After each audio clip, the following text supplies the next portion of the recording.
All right, let's jump right in. Welcome to today's Explainer, where we are going to completely shutter and then rebuild how you handle everyday conflict.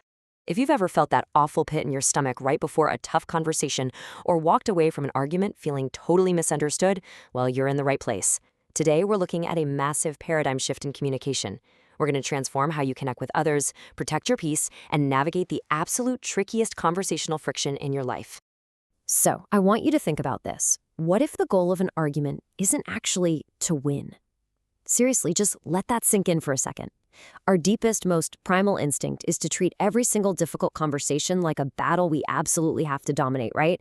We gather our evidence, we prep our counterattacks, we brace for impact. But what if that exact instinct is literally the thing destroying our connection?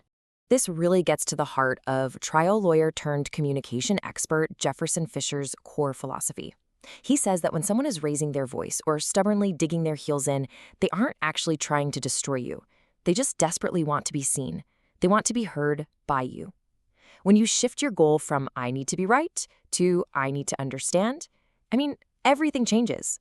So here's our roadmap for this explainer. First, unraveling overwinning. Then, essential in-the-moment tools. After that, setting guilt-free boundaries. Then we'll cover navigating workplace conflict, and finally, the power of repair. We're going to walk through the entire chronological arc of a difficult conversation. Starting off with Section 1, unraveling overwinning. This is all about the internal mindset you absolutely have to adopt before you even step into a tense room or hit reply to that heated text. Think about how exhausting the whole myth of winning an argument is. Defending, reacting, defeating. It's basically like playing a really stressful game of tug of war. Instead, Fisher says we should treat a conflict like a knot that we're unraveling together. You don't yank a knot to untie it, do you? No, you slow down, you look at how it's tangled, and you gently pull it apart. If you go in trying to win, you're just pulling that knot tighter. This brings us to a crucial point. What are you actually arguing against?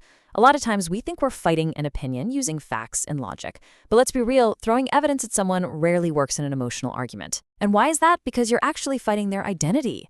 If you tell someone they're dead wrong about a deeply held belief, they feel like you are attacking their family, their past, their core self. To actually untangle the knot, you've got to validate their underlying values instead of attacking their identity. All right, moving on to Section 2, essential in-the-moment tools. We've got the mindset down, so let's shift to the tactical toolkit, exactly what you should physically and verbally do when the pressure spikes and you get triggered. Now, this is one of my absolute favorite techniques. Let your breath become your first word. When someone says something hurtful, our very human instinct is to snap right back, right? We want to defend our worth. But instead, Fisher suggests this brilliant physiological tool. Just pause for 5 to 7 seconds. Just breathe. Let their hurtful words echo in that silence and just fall right to the ground. More often than not, the other person is going to hear how harsh they sounded in that quiet space, and they'll backtrack before you even have to say a single word. It makes you look incredibly controlled and confident. And then there's this essential tool, the reset. Look, a massive communication mistake is assuming that what we say is exactly what the other person hears. Jay Shetty actually shared this great story where he and his wife were at the gym. It was super loud, so he raised his voice just so she could hear him. But his wife, she heard this triggered, aggressive tone. Now, instead of arguing for an hour about, I didn't sound like that, they used the reset. You literally just stop and ask, what did you hear?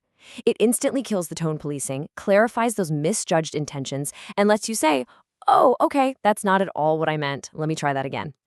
Which brings us to Section 3, setting guilt-free boundaries. It's time to look at the defensive side of communication. How do we protect our peace with family and friends without feeling terrible about it? We've all been there with family, right? Feeling totally judged. Why are you parenting like that? Or are you still at that same job? It feels like a direct attack. But Fisher flips this perspective in such a beautiful way. He says that parental judgment is often just a really clumsy, poor substitute for love and care.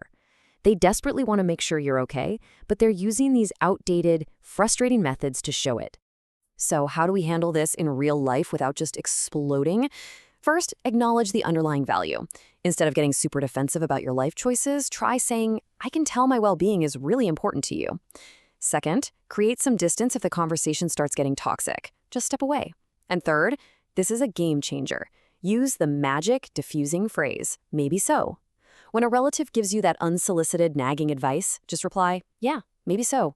It shows you heard them without actually agreeing, and it completely takes the air out of the argument. And what about saying no? We all hate that guilty feeling of turning down a friend or a coworker, so we end up offering this massive waterfall of totally fake excuses. Well, Fisher says lead with the no right out of the gate. I can't make it, but thank you so much. And if they push back, frame your refusal as an unbreakable promise to yourself. Something like, I made a promise to myself to be home more often. People really don't want to argue with promises you've made to yourself. It's a genuine commitment that actually commands respect. All right, on to section 4. Navigating workplace conflict. We're taking these tools and transitioning into the professional realm. The office has its own unique hierarchies and power dynamics, so the conversational friction there feels a bit different. It's so fascinating how our deepest professional insecurities show up. When we're desperate to prove we belong, we tend to become the waterfall. We nervously over-explain, we give way more information than anyone actually asked for, and ironically, it completely tanks our credibility. It just screams a lack of confidence. Fisher advocates being the well instead. Hold your deep knowledge quietly, confidently. Answer exactly what is asked and let people come to you when they are ready to draw more from your well. Now, for anyone who has that one specific colleague who constantly talks over them in meetings, you know who I mean, here is a firm 3-step escalation process. Step 1, let them finish. Don't be the person who yells, I was talking. Just let them drain their thought, because honestly, they weren't listening to you anyway. Step 2, start over exactly where you left off. Calmly reclaim the floor. And step 3, if they do it again, it's time to firm up that boundary. State very calmly, I can't hear you when you interrupt me, or I'll listen to you when I'm finished. It's a simple, logical condition that forces them to abide by the rules of basic respect. This brings us to our final section, section 5, the power of repair. This is really the emotional climax of our explainer, because getting the in-the-moment communication right is fantastic, but the vital follow-through is making things right after a conversation inevitably goes wrong. There is a devastating but absolutely essential truth we need to grasp here. Marriages, deep friendships, professional partnerships, they rarely die from one massive dramatic blowout. No, they die from 1,000 unrepaired paper cuts. They end over hundreds of missed micro-moments where you rolled your eyes or chose to be dismissive or walked away instead of turning back and saying, hey, you know what? I shouldn't have said that. So the absolutely crucial takeaway here is this. Validation is not weakness. Acknowledging someone's feelings doesn't mean you're suddenly agreeing with their facts. If your partner is upset and says, do you even care about this? Getting defensive just tears the fabric of the relationship. True repair sounds more like, I can totally see how you'd be frustrated right now. That sounds really hopeless.